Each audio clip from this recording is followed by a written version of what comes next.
going places I haven't been before, and skiing places I haven't skied before. So going to Patagonia on a skiing road trip allowed me to do both. Nothing was planned before I left the United States, but Adam's my friend and he was in Chile and I trusted him with whatever would happen. So when I got to Santiago, we sat down and finally tried to decide what we were going to do, because somehow that hadn't really come up in discussions yet.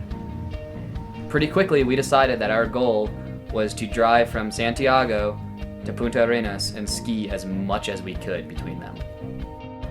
All we knew is that there were a lot of volcanoes, a lot of mountains, and that in order to ski them successfully, we were going to need a vehicle that could get us 5,000 kilometers to the very tip of South America.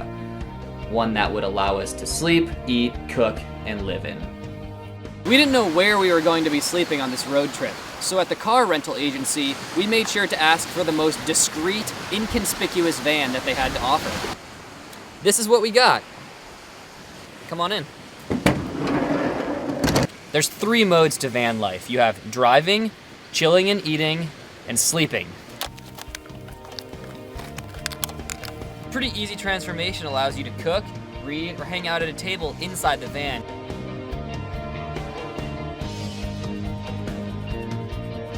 Now the van's in sleep mode. In the middle compartment, we have like our clothes bags. The front compartments are our food storage.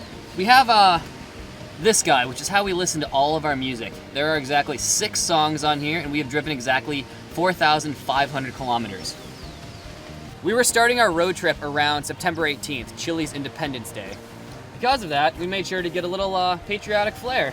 We've got some tools and stuff. We had to put that guy to use on the beach. On the left side of the trunk, we have our boot closet. Now, nothing's better after a long day of skiing than taking off your sweaty boots, pulling out your liners, dripping wet, and shoving them right next to all of your food that you're gonna cook that night.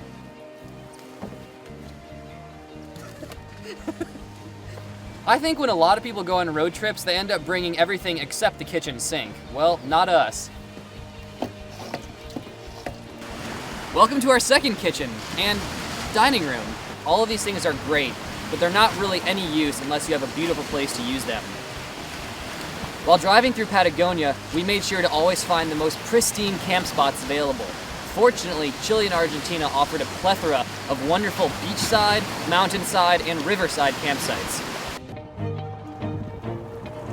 Not only did I climb and ski some of the most amazing runs of my entire life, but we never knew where we were going to sleep that night, and we never knew what we were going to ski next. We skied spring corn on Antuco, and we skied winter powder on Lonqui Mai. On top of Villarrica, we looked into a huge steaming crater because we were skiing from the tops of active volcanoes.